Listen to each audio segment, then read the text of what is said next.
Hey everyone, so it is happy hour here at the Cohen's residence, and I wanted to share with you one of my favorite drinks. It's Friday evening, it's been a long work week, we've been doing a lot of different things, and so now we're ready to kind of relax. And my favorite way to relax is a good old-fashioned. I love bourbon, and when you want to relax, nothing hits the spot for me like an old-fashioned. So quick little background on this particular drink. So I've been making old fashions for years, and Chelsea and I, we like to go out sometimes, and sometimes I have trouble finding a good old fashioned. Not so much a problem here in Austin because there's a lot of craft bars and restaurants, so I haven't had that issue here, but in other places I have.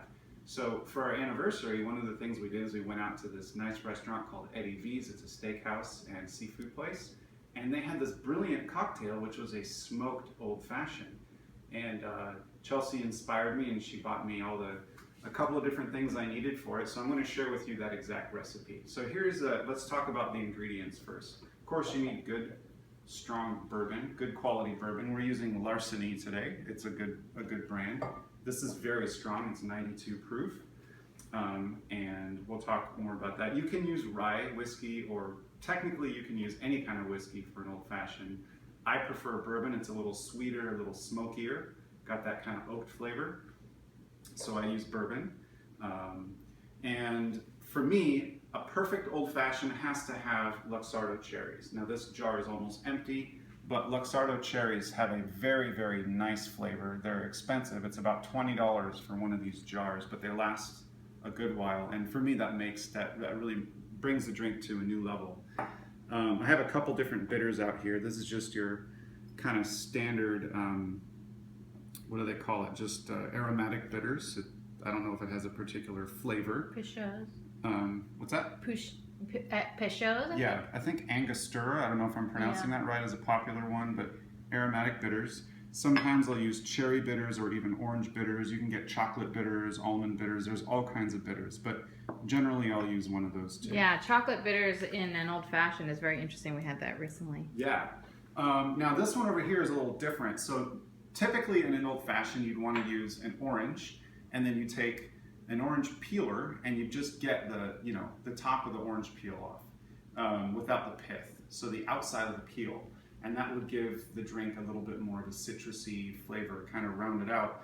We don't have any oranges today, so what I do when I run out of oranges is I keep a little bottle of pure orange extract in the house.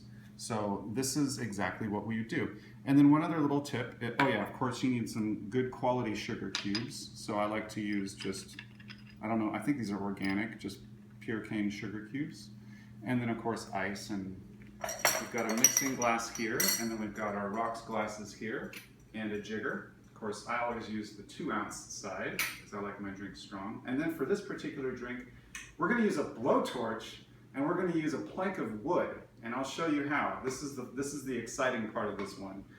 So while I'm getting that set up, I'm gonna we're gonna heat up a little bit of water, because I actually like to melt the sugar just a little bit, so you don't have that granulated chunks of sugar going up in your straw when you're drinking it. And while we're getting that going, let's get our ingredients together. So first thing, I'm going to drop 1 ice cube in our mixing glass, and I will put the bitters in first. We'll just use the regular kind of bitters, aromatic. A couple little shakes of that. And because I don't have an orange, I'm going to go ahead and put 2 drops, depending on how orangey you like it, how citrusy you like it. I'll usually do 2 drops, 1, 2, of the orange extract. This is just making one drink, of course. I'll make another one after we're done filming. And because I don't have to muddle anything. Normally I would muddle in the orange, but since I'm not doing any muddling, I'm just going to go ahead. I'm actually going to wait on this until that water's hot. So that just takes a couple of seconds here. And then, normally I would muddle this in with the orange, and I'm just going to put like a little bit, maybe half an ounce, if that, of hot water in here. And what that'll do is help melt the sugar so you don't have that granulated sugar in your drink. Some people like that, gives it some texture. I personally am not a big fan of granulated sugar. When the sugar melts, it mixes in with the alcohol and makes the cocktail a little bit more balanced, as opposed to really strong alcohol on top, and then when you get to the bottom, you have like that super sweetness. All right, so this should be hot enough. I only have a couple ounces in there, so we're just going to put a splash, and we'll kind of swish it around a little bit. It doesn't have to be totally melted. I just want it to melt a little bit. This isn't super hot, but you can see it steaming up the glass. That's about it. Just give it a little couple of stirs there. Now I can put my bourbon in, and then we'll finish it off. So again, I use 2 full ounces. I am not some stingy bartender.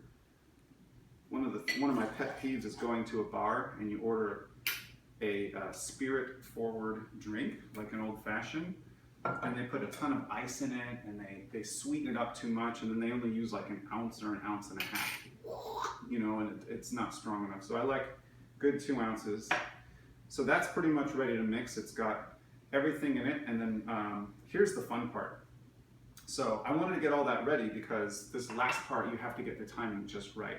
So what we're going to do is I'm going to use the clean side, the unburned side here, and this is just a piece of cedar, I believe, but you could use any kind of wood. Well, maybe not any kind of wood, but cherry wood or hickory would be nice, but this is cedar, and it has a nice smoky flavor. I think this is meant to cook with fish.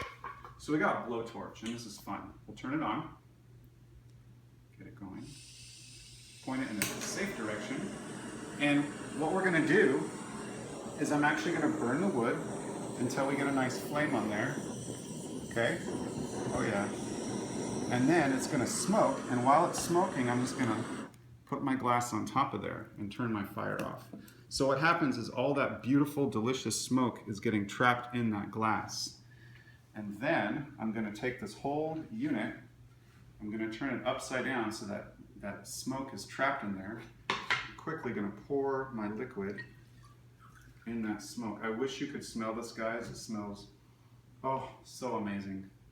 Okay, so now all we have to do is garnish it with our cherry.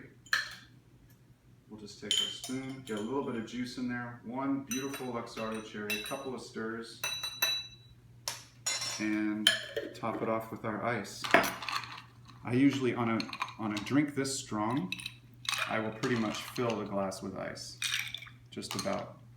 Maybe 1 or 2 more stirs. In this case, it's pretty full, so I'll just kind of stab it instead of stir it. Now this drink is going to open up over the next few minutes as the ice melts, but let's taste it. Oh, that's so good. That smokiness from the cedar just really gives it a nice balance. So that's your smoked old fashioned. That is my favorite drink. It's kind of a parlor trick. It's fun. You can show off to your friends with the blowtorch at parties. Just do it earlier in the evening before people get too liquored up. Don't play with fire. Be safe and have a great weekend.